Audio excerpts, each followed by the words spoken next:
উপস্থিতি আমাদের মাঝে উপস্থিত আছেন যারা মুখ্য সংগঠক জাতীয় নাগরিক পার্টি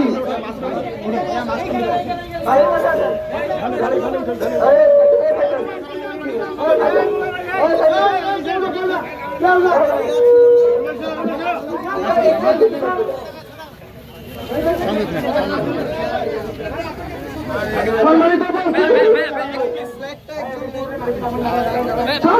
বন্ধুবাসী, এই পর্যায়ে মূল্যবান বক্তব্য পেশ করবেন জাতীয় নাগরিক পার্টির উত্তরাঞ্চলের মুখ্য সংগঠক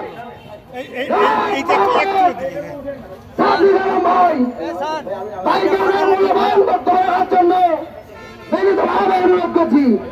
ইনকিলাব ইনকিলাব জিন্দাবাদ জিন্দাবাদ।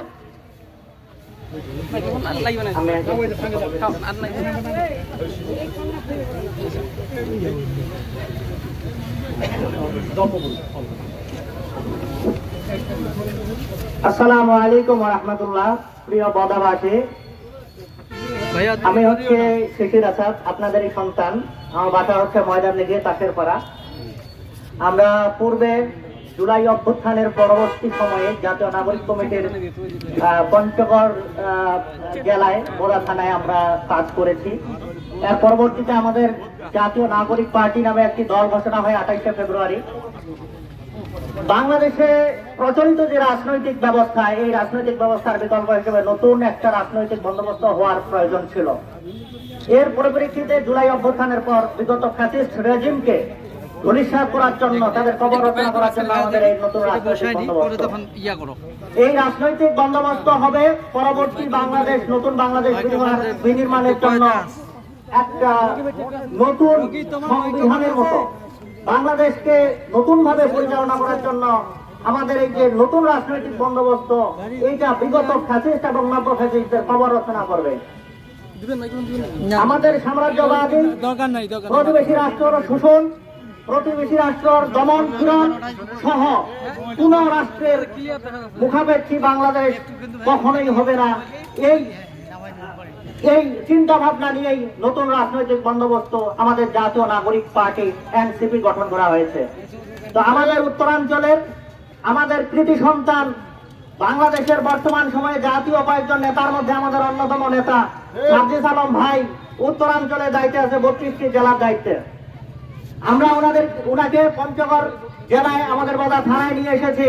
আমাদের কিছু দাবি দাওয়া আছে। ভাই এখন জাতীয় নেতা, এই ক্ষেত্রে উনি আমাদেরকে বিবেচনা করবে কি কি দাবি, এটা আমি এই সময় বলবো না, পরবর্তী আরো সুযোগ সুবিধা আসবে। তো এই মুহূর্তে আমাদের সামনে বক্তব্য রাখবে উত্তরবঙ্গের কৃতি সন্তান, জাতীয় নাগরিক পার্টি এনসিপির উত্তরাঞ্চলের মুখ্য সংগঠক, জাতীয় নেতা আমাদের সার্জিস আলম ভাই। আমাদের সার্জিস আলম ভাই এই মুহূর্তে আপনাদের সামনে বক্তব্য রাখবে। ক্ষমতা না জনতা, জনতা জনতা, ক্ষমতা না জনতা, জনতা জনতা, ক্ষমতা না জনতা, জনতা জনতা। লোকগুলো নামায়, কিন্তু লোকগুলো নামায়। কি খবর সবাই, কেমন আছেন?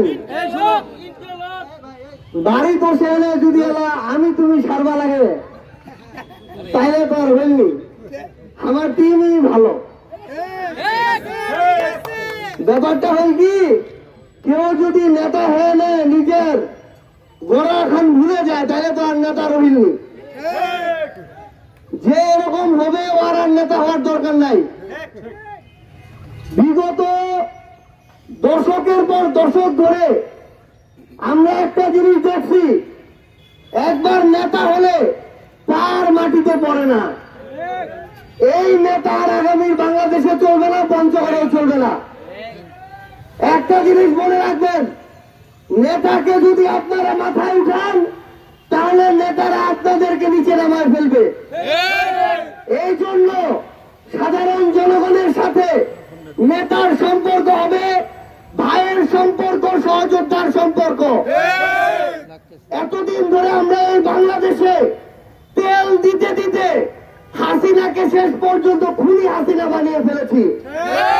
এই যে হাসিনা খুনি হাসিনা হলো, দোষ কিন্তু তার একা না, তার পুরো যে যত নেতা কর্মী তাকে প্রশ্নের উপরে রেখেছিল যে সবাইকে প্রশ্ন করা যাবে, সবাইকে কথা শোনানো যাবে, হাসিনাকে প্রশ্ন করা যাবে না। হাসিনাকে যদি কেউ প্রশ্ন করেছে তাকে রাজাকার ট্যাগ দিয়েছে, শিবির ট্যাগ দিয়েছে, এরকম অসংখ্য ট্যাগ দিয়েছে।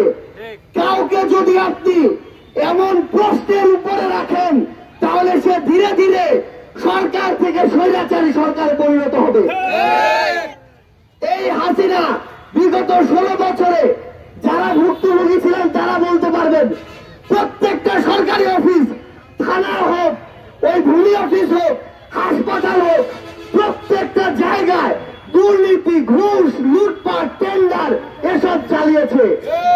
যেগুলা বিভিন্ন পদে বসেছিল ওই লোকগুলা খালি সুবিধা পাইছে। আমাদের একটু সুবিধা পেতে আগে টাকা দিতে হয়েছে, তারপরে সুবিধা। কিন্তু এই জিনিসগুলো তো সরকারের টাকায়, মানে জনগণের ট্যাক্সের টাকায় চলে। এতদিন ধরে এই বাংলাদেশে যেই সিস্টেম চলেছে, এখন আমাদের একটা নতুন সিস্টেম আনতে হবে। কোন নেতা যদি একটা বয়স্ক ভাতা কার্ডের জন্য 500 টাকা চায়, ওই নেতার মুখে আগে থুতু ছিটায় দিতে হবে। যেই নেতা আপনার অধিকারের 30 কেজি চালের জন্য নিজে আগে 5 কেজি চালের ভাগ চায়, ওই নেতাকে নেতা হিসেবে আর মানা যাবে না। কোন এমপি আপনার জন্য যে বিধবা ভাতা আসে, বিভিন্ন ধরনের ভাতা আসে, তার যদি 10 ভাগের মধ্যে 5 ভাগ নিজে মারে খায়, তাকে আর এমপি করা যাবে না।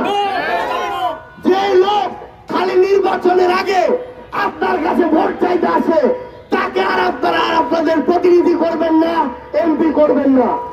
সেই আপনার নেতা হবে যখন প্রয়োজন তখন যাকে পাবেন, যে নির্বাচন ছাড়াও আপনার খোঁজ খবর রাখবে, আপনার বাড়িতে আসবে। আমরা এখানে যারা আছি অনেকের বয়স আপনার ছেলের সমান, অনেকের নাতিরও সমান, অনেকের হয়তো ভাইয়ের মতো। কিন্তু একটা জিনিস, এই তরুণ প্রজন্ম আপনাদের সন্তানদের প্রতি আপনাদের বিশ্বাস রাখতে হবে। এরা 16 বছরের শেখ হাসিনাকে বিনা ভোটে বারবার নির্বাচিত এই খুনি হাসিনাকে কেউ সরাতে পারে নাই, আপনাদের এই ছেলেরা সরিয়েছে। এদের উপরে সেই ভরসা রাখতে হবে। এদের ওই সাহস আছে, মাথা আছে বলে এরা এটা করতে পেরেছিল। আপনাদেরকে আমরা অনুরোধ করব, আপনাদের সন্তানদের বয়সী যারা এখন নতুন করে বাংলাদেশকে নিয়ে স্বপ্ন দেখছে, রাজনীতিকে নিয়ে স্বপ্ন দেখছে, তাদেরকে আপনারা আপনাদের জায়গা থেকে সাহস দিবেন, সমর্থন করবেন। এবার বদার জেলা ভাই ব্রাদার লোকজন আছে, তোমরা শুনো, ওইলা কাঁথা বহল রাখি। এবার পঞ্চগড়ের কাঁথা দোষী, পঞ্চগড়টার অবস্থা ভালো নেই। মেলা জেলা ঠান্ডা গেছি, পঞ্চগড়ের অবস্থা সবচেয়ে খারাপ। আমরা মনে করছি কেনা মনে বড় বড় বিল্ডিং আছে, এটা মনে অনেক কিছু, কিন্তু তোমরা ঠাকুরগার সাথে তুলনা করো, ঠাকুরগার সাথে তুলনা করলে দেখবেন পঞ্চগড়ের অবস্থা ভালো নেই। তাহলে যেত অতি যাবেন তত খারাপ, মানে অতি ভালো অতি খারাপ। এখন সবচেয়ে গুরুত্বপূর্ণ বিষয়টা হল, এমনি এমনি খারাপ হয়নি, বাজেট ঠিক হচ্ছিল। তোমরা জেলা মন্ত্রী আর এমপি বানাইছিলেন, তোমার টাকা আমরা লুটপাট করে খাইছে। দেখবেন একটি কিছু করেনি, ঢাকা ফ্ল্যাটের পর ফ্ল্যাট, আমেরিকার বাড়ির পর বাড়ি।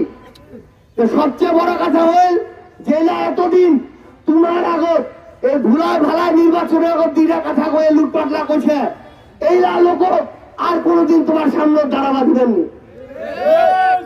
যে ছোঁয়া পালা, যদি আমরা কোনো ভুল করি আমার মুখের উপর করবেন।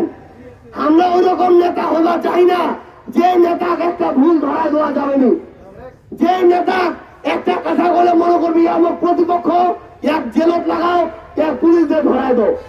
আমরা এরকম নেতা হওয়া চাই না। আমরা তোমার সাথে একসাথে কাজ করব, এই বোদা উপজেলার কাজ করবো, পঞ্চগড় জেলার কাজ করবো, পুরো বাংলাদেশের কাজ করবো।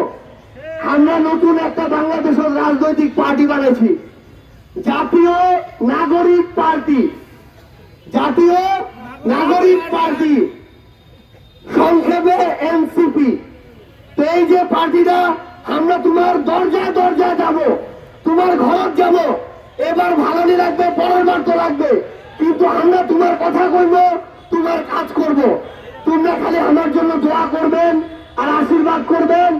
একটা কথা কয়েছি, আমরা যেন যেরকম সবাই একসাথে এত বড় একটা স্বৈরাচারী সরকারের পতন ঘটানো পাচ্ছি, আমরা পঞ্চগড় এবং বাংলাদেশে একসাথে সামনের দিকে আগালে যাওয়া পারবো। আমার মধ্যে কেউ যদি কোনো দুর্নীতি করে, চাঁদাবাজি করে, একদম সরাসরি কইবেন। একটা জিনিস মনে রাখবেন, মার্কার দল দেখে ভোট দিবার সময় আর নাই। যা ভালো কাজ করবে, তোমার কথা শুনবে, তোমরা যেটা জিজ্ঞাসা করবেন ওটা উত্তর দিবে, ওই লোকের পর থেকে ভোট দিবেন। মেম্বার হোক, চেয়ারম্যান হোক, এমপি হোক, মন্ত্রী হোক। একটা জিনিস মনে রাখেন, করে দেখো, নিজের সমালোচনা করবা হবে। নির্বাচনের আগে কেউ যদি তোমার পকেটে 500-1000 টাকা ঢুকাইতে ভোটটা দিবা কহে, মনে রাখবেন ওয়া তোমার 5 বছরের তালে কিনে নিন, ওয়া 5 বছরের তালে তোমার মুখখান বন্ধকে দিন। এই টাকা ওর মুখে ছুঁড়ে মারবেন, 1 টাকাটা করে দিবেন, এরা টাকা দিবা লাগবে নি। আগামী 5 বছর যে কোনো সরকারি কাজ, যে কোনো ভাতা, যে কোনো সরকারের চাল দেওয়া হোক, যে কোনো দেওয়া হোক, ওই বেলা যদি টাকা চাইবা আসবো, তাইলে ওই বেলা তোর মুখ খারাপ দিয়ে ছুটো দিন। একদম সরাসরি কথা। তোমার সাথে আমার আরো দেখা হবে। আমরা পঞ্চগড়ের ছোঁয়া কথাতে বুঝা পাচ্ছেন। আমরা বোঝা থেকে শুরু করে, পঞ্চগড় থেকে শুরু করে সারা বাংলাদেশের কাজকর্ম, মোর দল 32টা জেলার দায়িত্ব দিচ্ছে। আমরা সবাই একসাথে কাজ করব। তোমার আহ্বান জানাচ্ছ যে আমার যে নতুন দল জাতীয় নাগরিক পার্টি, সংক্ষেপে এনসিপি, এটার সাথে তোমরা রইবেন। ভালো লাগলে অবশ্যই সমর্থন দেনে, এবং আমরা আগামী ইলেকশন করব, ভোট দেনে তোমরা আমার সাথে থাকবেন। যদি ভালো কাজ তারপরে না করি, আমার ছুঁড়ে ফিরে দিবেন। আমার এই ওয়াদা, আমার এই ওয়াদা তোমার সাথে সবসময় রইবে। আবারও দেখা হবে তোমার সাথে সংগ্রামের এই রাজপথে অথবা বিজয়ে। ততদিন ভালো রইবেন, জাতীয় নাগরিক পার্টির সাথে রইবেন। ইনকিলাব জিন্দাবাদ। ইনকিলাব, ইনকিলাব, ইনকিলাব, ইনকিলাব।